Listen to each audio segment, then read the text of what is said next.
నమస్కారం కిరణ్ టీవీ భక్తి ప్రేక్షకులకి స్వాగతం. నేను మీ గాయత్రి. ప్రస్తుతం మనతో పాటు ఉన్నారు ఐకాన్ ఆస్ట్రాలజర్ గట్టుపల్లి సురేష్ బాబు గారు. కిరణ్ టీవీ భక్తి ఛానల్ని ఆదరిస్తున్న ప్రేక్షకులకు అందరికీ కూడా శ్రీ పరాభావనామ సంవత్సరం ఉగాది శుభాకాంక్షలు. గురుగారి ద్వారా పంచాంగం అడిగి తెలుసుకుందాం. నమస్కారం గురుగారు. జై శ్రీమన్నారాయణ. గురుగారు, ముందుగా ఉగాది శుభాకాంక్షలు. ఒక 1 month నుంచి అనుకుంటా నేను పిలుస్తున్నాను, ఈ పంచాంగం చెప్పండి గురుగారు రండి అని. మాకు ఇవాళ టైం ఇచ్చారు. సో ముందుగా శుభాకాంక్షలు గురుగారు. మీకు మన ఛానల్ తరపున మన ఛానల్ ప్రేక్షకులందరికీ కూడా నూతన సంవత్సర శుభాకాంక్షలు. తెలుగు వారికి థ్యాంక్ యూ సో మచ్ అందరికీ కూడా, మీకు కూడా. గురుగారు, శ్రీ పరాభావనామ సంవత్సరం, మళ్ళీ ఈ సంవత్సరం అంతా కూడా ద్వాదశ రాశుల వారికి ఎలా ఉండబోతుంది? గ్రహాల రీత్యా ఎలాంటి మార్పులు జరగబోతున్నాయి? మళ్ళీ ప్రకృతి వైప్యంగా ఎలా ఉండబోతుంది ఒక్కసారి తెలియజేయండి.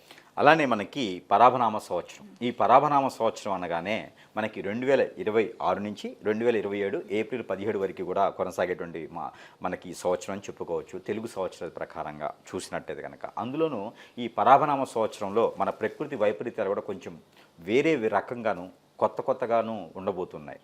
కాబట్టి ఏదైనా వైరస్లు వచ్చేదానికి అవకాశం కూడా ఎక్కువగానే కనపడుతూ ఉంది. దాని దగ్గర ప్రికాషన్స్ అయితే ప్రతి ఒక్కరు కూడా తీసుకోవాల్సినటువంటి బాధ్యత ఉంటుంది. అలానే కుటుంబ విలువలు కూడా కొంచెం పెంచుకోవాల్సి వచ్చినటువంటి సందర్భం ఏర్పడుతుంది. అలానే ఎవరికి వారి యమునా తీరే అనేటువంటి భావం నుంచి బయటపడాల్సినటువంటిది తరుణం అయితే ఆసనమైందని చెప్పుకోవచ్చు. ఇక ముఖ్యంగా ఈ పరాభనామ సంవత్సరం మనం చూడబోయేది ఏంటంటే కనుక ఆడపిల్లల్ని ఆడపిల్లలే, మగపిల్లలే పెళ్లి చేసుకునే విధంగా ఏర్పడుతుంది. ఏంటి గురుగారు అలా అంటున్నారు? అంటే అలాంటి వ్యవస్థ ఏర్పడిపోతుంది. దీన్ని బట్టి కొంచెం జాగ్రత్తగా ఉండాలి, పేరెంట్స్ కూడా కొంచెం జాగ్రత్తగా ఉండాలి. పరాభనామ సంవత్సరం అంటే మన పొరుగులు తీసేస్తూ ఉంటుంది. పరాభనామ సంవత్సరం అంటే మన పని మనం చేసుకున్నా కూడా ఎవరో వచ్చి పుల్లలు పెట్టేసి ఆ పనిని చెడగొట్టేసి మనల్ని హింసించాలి, ఇబ్బంది పెట్టాలి అనేటువంటి తత్వం ఎక్కువైపోతుంది. వ్యసనం, రంది, కుళ్ళు, కుతంత్రాలు ఎక్కువైపోతాయి, గొడవలు ఎక్కువైపోతూ ఉంటాయి, విలువలు ఉండవు, కుటుంబ వ్యవస్థ ఉండదు, విలువలు ఉండవు, పెద్దవారంటే గౌరవం ఉండదు. ఈ సంవత్సరం అందరికీ కూడా అలానే ఉంటుందా? భూమండలం మొత్తం అలానే ఉందమ్మా. ఓకే. కాబట్టి కొంచెం జాగ్రత్తగా మన పని మనం చేసుకుంటూ ఉండాలి, ఎక్కువగా విలువలు కాపాడుకుంటూ ఉండాలి. అలానే పెద్దలు ఇచ్చినటువంటి పాఠ్యాలే కాకుండా పెద్దల్ని కూడా గౌరవిస్తూ ఉండాలి, పిల్లలకి బోధన చెప్తూ ఉండాలి. అన్ని రకాలు కూడా అందరూ కూడా తప్పులు, ఇది తప్పు అనిపిస్తే చేయకుండా మంచి రూట్లో వెళ్ళాలి. ఈజీ మనీ కోసం ఎక్కువ మంది చాలా రకాలైనటువంటి వ్యవస్థల్లోకి వెళ్ళిపోయేలాగా కనిపిస్తున్నారు. గురు వ్యవస్థ ఎక్కువ ఎలా ఉంది, ఎక్కడికక్కడే మోసపోతున్నామని తెలిసి కూడా ఏం చేయలేని పరిస్థితి. ఎవరికైతే డబ్బు ఉంటుందో, ఎవరికైతే అండ ఉంటుందో వారొక్కరే హైక్లో ఉంటారు, వారొక్కరే మంచి పద్ధతిలో ఉంటారు. ఇవన్నీ కూడా పరాభనామ సంవత్సరం మనం చూడబోతున్నాం. మనకు తెలియకుండానే ఎన్నో జరిగిపోతూ ఉంటాయి. అలానే ప్రకృతి వైపరీత్యాలు కూడా చాలా గొప్పగా జరుగుతూ ఉన్నాయి. అన్నిటికీ నిత్యావసర వస్తువులు అన్నిటికీ కూడా రెక్కలు వస్తాయి. రెక్కలు అంటే ఎగిరిపోవటం కాదు, రేట్లు పెరుగుతాయి. అలానే గోల్డ్, సిల్వర్ లాంటివి కూడా కొంతమేర రేట్ అయితే స్థిరంగానే ఉంటుంది.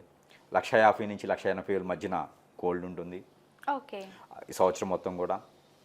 అలానే సిల్వర్ కూడా మ్యాక్సిమం 10 లక్షలు, కిలో 10 లక్షల లోపే ఉండేదానికైతే అవకాశాలు కనిపిస్తున్నాయి. 6 లక్షల నుంచి 10 లక్షల లోపు మనకి ఈ సంవత్సరంలో చూడబోతున్నాం కిలో. కాబట్టి ఇవన్నీ కూడా ఇట్లా ఉన్నాయి. ఇకపోతే విదేశీ వ్యవస్థ, విదేశీ సంస్థలు, విదేశీ సంబంధించినటువంటి విషయాలు మనం గమనించుకున్నట్టయితే కనుక అన్ని రకాలు కూడా బాగానే ఉన్నాయి. విదేశాల్లో అయితే అంత పట్టుత్వం ఉండదు, జాబుల పరిస్థితి కూడా అంత బాగుండదు. స్వదేశంలోనే మంచి అవకాశాలు లభ్యపడుతూ ఉంటాయి.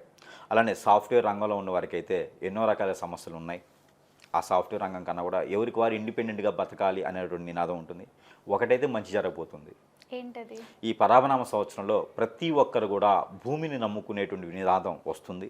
ఈ భూమి మీద నమ్ముకొని భూమి మీద పంటలు పండించేసి ఆ పంటల్ని అమ్ముకునే విధంగా, ఆ పంటలతో తినడం విధంగా ఎక్కువగా రైతులుగా మారాలి అనేటువంటి నినాదానికి అయితే ఖచ్చితంగా ఏర్పడుతున్నారు.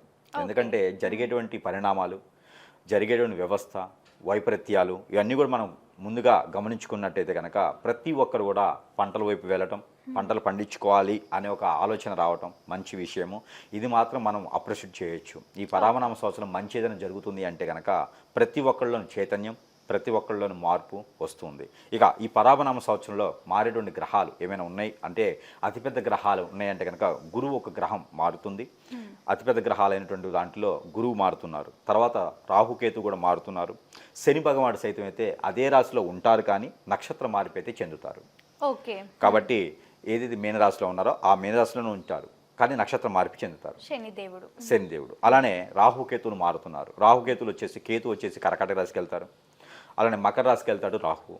అలానే గురువు కూడా కర్కాటక రాశి రావడం అనేది జరుగుతుంది. కాకపోతే ఇవన్నీ కూడా ఈ పరావనామ సంవత్సరంలోనే జరుగుతూ ఉంటాయి.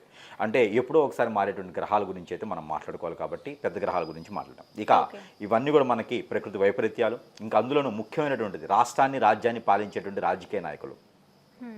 ఇక ఈ రాజకీయ నాయకుల గురించి ఆలోచించినట్టు కనుక పెద్ద తలకాయలు ఎవరైతే ఉన్నారో వాళ్ళకి కొంచెం ఆరోగ్యం క్షీణించేలాగా ఉంటుంది. పార్టీల్లో కూడా కొంచెం కుమ్ములాట్లు జరిగేలా ఉంటుంది. నైట్ పార్టీలు పార్టీలు ఏం మారుతాయో ఏమొస్తే కూడా కొంచెం గొడవలయ్యేటువంటి దానికైతే ఉంది. కొత్త వాళ్ళందరికీ కూడా రాజ్యాన్ని అప్పగించేటువంటి పరిస్థితి ఏర్పడుతూ ఉంది. అన్నింటిలో కూడా కొంచెం కుమ్ములాట్లు అయితే జరుగుతూ ఉంటాయి. ప్రతి మనిషిలో కూడా భావోద్రేకాలు ఎక్కువగా అవుతాయి కాబట్టి కొంచెం నెమ్మదిగా ఉండాలి. పిల్లలు పెద్దవాళ్ళగా ఆలోచిస్తారు, పెద్దవాళ్ళు పిల్లలుగా ఆలోచిస్తారు. కాబట్టి దానికి వ్యవస్థ మారిపోతుంది. కాబట్టి దాని తగ్గట్టు ప్రికాషన్స్ అయితే తీసుకోవాలి. వీటన్నిటి కూడా సమానత్వంగా ఉండాలి అంటే కనుక ప్రతిరోజు కూడా ఎవరికి నచ్చినటువంటి వారికి దైవుని యొక్క ఆరాధనలో ఉంటే కొంతమేర వీరికి బాగా అయ్యేదానికైతే ఆస్కారం ఉంటుంది. గురుగారు, శ్రీ పరాభావ నామ సంవత్సరంలో ధనుసు రాశి వారికి ఏ విధంగా ఉండబోతుంది? ముఖ్యంగా వీళ్ళు పాటించాల్సిన పరిహారాలు ఏంటి? వీళ్ళకి అన్ని అనుకూలంగా ఉండాలి అంటే ఏం చేయమంటారు? పరాభనామ సంవత్సరంలో ద్వాదశ రాశుల్లో ఒకటి ధనుసు రాశి. ఈ ధనుసు రాశి వారికి ముఖ్యంగా ముందు మనం చూసుకున్నట్టయితే కనుక 14 ఆదాయం, అలానే వీరికి ఆదాయంతో పాటు నష్టం కూడా ఉంటుంది కదా. అవును, ఈ నష్టం వచ్చేసి నష్టం ఖచ్చితంగా ఉంటుంది. ఈ నష్టం వచ్చేసి వీరికి కొంచెం తక్కువగానే ఉంది. వ్యాయామం వచ్చేసి 4లో ఉన్నారు వీళ్ళు. అలానే గౌరవం కూడా ఉంటుంది కదా, గౌరవం కూడా కొంచెం పర్వాలేదు అనుకోవచ్చు. వీరికి గౌరవం ఒకటి ఉంది. అలానే అవమానం ఒకటి ఉంది. అవమానం దాంట్లో అయితే వీరికి మాత్రం 4 ఉంది. 4 కాబట్టి వీరు కొంచెం జాగ్రత్తగా ఉండటం మంచిది. ఎక్కడైతే పాత ఫ్రెండ్స్, పాత రిలేషన్స్, కాళ్ళు ఏళ్ళు అన్నీ వదిలేస్తారు. ఇక నాతో సంబంధం లేదు, వాడితో నాకు సంబంధం లేదని అలాంటి వాళ్ళు మళ్ళీ పుట్టుకొచ్చేసి మళ్ళీ వీటిని ఇబ్బంది పెట్టి గొడవ చేసి రోడ్డు మీద పడేసేలాగా కనిపిస్తున్నారు. కొంచెం పరావనామ సంవత్సరం మొత్తం కూడా కొంచెం జాగ్రత్తగా ఉండాలి. ఎవరినైతే నమ్ముతామో, ఎవరికైతే ఇంతకుముందు గొడవలు అవుతాయో, ఎవరికైతే డబ్బులు ఇచ్చి ఉంటామో, ఎవరైతే మనకు డబ్బులు ఇచ్చి ఉంటారో, ఎవరో దగ్గర షూరిటీ పెడతామో, ఎవరైతే మనకు షూరిటీ పెడతారో, ఎక్కడైతే వ్యతిరేకత ఉంటుందో, ఎక్కడైతే గొడవలు అయి ఉంటాయో అవన్నీ సమసిపోయినాయి అని చెప్పి మనం అనుకుంటాం. అవన్నీ మళ్ళీ రేజుకుంటాయి, మళ్ళీ స్టార్ట్ అవుతాయి. మళ్ళీ ప్రమాదం కనిపిస్తలా ఉంది. కానీ కొంచెం జాగ్రత్తగా ఉండాలి, కాన్షియస్లో ఉండాలి. ఎలాంటి వారు ఫోన్ చేసినా, ఎలాంటి వారు మాట్లాడినా అందరితో వదిలించుకొని వచ్చేలా ఉండాలి, కానీ తగిలించుకోకూడదు. ఎవరైనా కోప్పడేలా మాట్లాడినా, ఎవరైనా ఇబ్బంది పెట్టేలా మాట్లాడినా మనది కాదులేరు బాబు అని చెప్పి పక్క వచ్చేయాలి. లేకపోతే ఖచ్చితంగా రోడ్డు మీద పడేస్తారు. ఎందులో ఇన్వాల్వ్ అవ్వకూడదు కూడా అండి. ఇన్వాల్వ్ అవ్వకూడదు. పాత ఇన్వాల్వ్మెంట్లే మళ్ళీ వస్తున్నాయి కదా. కాదు, జాగ్రత్తగా ఉండాలి. మగవారైతే ఆడవారితో జాగ్రత్తగా ఉండాలి, ఆడవారైతే మగవారితో జాగ్రత్తగా ఉండాలి. భార్య అయితే భర్తతో, భర్త అయితే భార్యతో, పిల్లలు కూడా జాగ్రత్తగా ఉండాలి. అంటే భయపెట్టట్లేదండి. మన పని మనం చేసుకుంటూ ఉంటే మన జోకులు రారు. అలానే స్ట్రెస్ బాగా అవుతారు. స్ట్రెస్ వల్ల ఏమవుతుందంటే ఆరోగ్యం చెడిపోతుంది, గ్యాస్ట్రిక్ ట్రబుల్ వస్తుంది, ఆస్తమా లాంటివి వస్తాయి, లివర్ పాడైపోతుంది, ఇంకా వైకల్యం అయిపోతారు. ఎవరిని పట్టించుకోకుండా అందరూ దూరం పెట్టేస్తారు. కాబట్టి అలాంటి కాంట్రవర్సీలు ఇరుక్కోకూడదు. అందుకని ధనుసు రాశి వారు కొంచెం జాగ్రత్తగా ఉండాలి, నెమ్మదిగా ఉండాలి. కాబట్టి ఏదైనా పాత విషయాలు వచ్చినాయి అంటే అందరితో వదిలేయంటారు బాబు అని చెప్పాలి. నష్టపోయినా సరే, డబ్బు పోయినా సరే ఆ విషయాన్ని వదిలేసి రావాలి. మళ్ళీ తగిలించుకోకూడదు. ఫ్రెండ్స్ అని వాళ్ళని వీళ్ళని మళ్ళీ తలుచుకున్నాం అనుకోండి, మీరు ఏదో చేసుకుంటూ వెళ్ళిపోతాం. అంటే ఎక్కువగా పాత మనుషులతో తగాదాలు వచ్చే పాత గొడవలు మళ్ళీ రేచుకునే విధంగా గొడవలు. మళ్ళీ ఆర్థికంగా ఎలా ఉంది గురువు? ఆర్థికంగా అంటే వీరు చేసుకుంటే బాగానే ఉంటుందండి. ఇలాంటి గొడవలు ఎదుర్కొంటే ఆర్థికంగా ఎక్కడ ఉంది, ఉన్నది పోతూ ఉంటుంది కదా. అందుకని వీరి పని వీరు చేసుకుంటూ అందరితో మంచిగా ఉండాలి. మొండిగా ఉండకూడదు, మూర్ఖత్వంగా ఉండకూడదు, అలానే యుగోతత్వంతో ఉండకూడదు. ఎవరితోనైనా మాట్లాడేసి నమస్కారం అంటే నమస్కారం, ప్రతి నమస్కారం పెట్టి పక్క వెళ్ళిపోవాలి. దేంట్లో తలదూర్చకూడదు, మధ్యవర్తిగా అస్సలు వెళ్ళకూడదు. ఇలాంటి మంచి పనులు చేసుకుంటూ ఉండాలి. ఏదైనా చెడు అలవాటు ఉంటే వదిలివేయాలి. ఏ చెడు వ్యసనం ఉన్నా, బెట్టింగ్లు కానీ, పేకాడ కానీ, జోదం కానీ, మందు కానీ, ఇలాంటి ఏదైనా ఉంటే కూడా ఈ పరాభనామ సంవత్సరంలో పారుదోలాలి. అలాంటి అలవాట్లు ఉంటే పారుదోలితే మంచి విషయాలు వస్తాయి. అప్పుడు మనల్ని ఎవరు ఏం చేయలేరు. ఇలాంటిది అయితే ఖచ్చితంగా గుర్తుపెట్టుకోవాలి. ఇక జాబులు ఖచ్చితంగా ప్రయత్నం చేస్తే జూలై తర్వాత జాబులు అయితే మాత్రం వీరికి ప్రమోషన్ అన్న వస్తుంది, కొత్త జాబ్ అన్న వస్తుంది. ఇవన్నీ చేస్తే మాత్రం జాబ్లో మాత్రం వీరికి చాలా బాగుంటుంది. అది ఖచ్చితంగా వీరు ప్రయత్నం చేస్తేనే అవుతుంది. దాంతోపాటు వీరికి ఇంకా అనేక రకాల రంగాల్లో కూడా వీరు ముందంజలో ఉంటారు. 2 రకాల వ్యాపారాలు చేస్తారు వీరి సంవత్సరం. ఏది స్ట్రెస్ అంతా లేకపోతే ఒకటి జాబ్ చేస్తారు, మరొకటి బిజినెస్ చేస్తారు. దేంట్లో ఇన్వెస్ట్మెంట్ పెడతారు, ఎందులైనా సరే దాంట్లో కూడా లాభాలు వస్తాయి. ఎవరి మాటను విన్నారంటే మాత్రం నెత్తిని కొట్టేసుకోవడం. కాబట్టి వీరికి ఉన్నటువంటి స్ట్రెస్ ఎప్పుడు కూడా అందరిని దగ్గర చేసుకోవాలి, కానీ మంచితనం చేసుకోవాలి. కానీ మనం నోరు జారామా ఎదుటోళ్ళు మనకి కాల్ జారిపోతారు. ఓకే. కాబట్టి అలాంటి ఏం చేయకూడదు. మన పని మనం చేసుకుంటూ ఉండాలి. ఎవరైనా మనల్ని ఇబ్బంది పెట్టాలని వస్తే కూడా వారికి నమస్కారం పెట్టి పక్కకి వెళ్ళిపోవాలి, కానీ వాళ్ళని కౌంటర్ చేయకూడదు.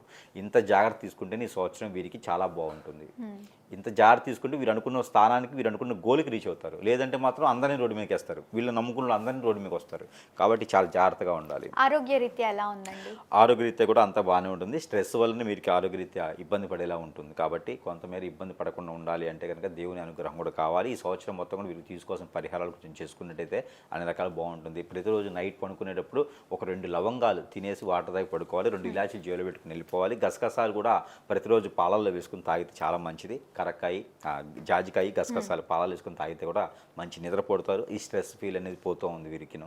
మళ్ళీ అన్నిట్లో అదృష్టం కలిసి రావాలి అంటే వీళ్ళు పాటించాల్సిన కలర్ ఏంటి? వీళ్ళు అంటే వీళ్ళకి అనుకూలంగా ఉండే రోజులు ఏంటి గురుగారు? ఖచ్చితంగా వీరికి గురువారం ఒకటి చాలా బాగుంటుంది, శుక్రవారం ఒకటి ఇంకా బాగుంటుంది. ఈ 2 వారాలు కూడా వీరికి బాగుంటాయి. వీరికి నెంబర్ వచ్చేసి 1 5 1 7. ఈ 2 నెంబర్లు వీరికి అద్భుతంగా ఉంటుంది. 9 కూడా వీరికి పర్వాలేదు అనిపిస్తుంది, బాగుంటుంది. ఇక వీరికి కలర్ వచ్చేసి ఊదా colour, orange colour, tomato colour. ఈ కలర్స్ అయితే వీరికి అన్ని రకాలు బాగుంటుంది. వైట్ కలర్ కూడా వీరికి పర్వాలేదు అనిపిస్తుంది.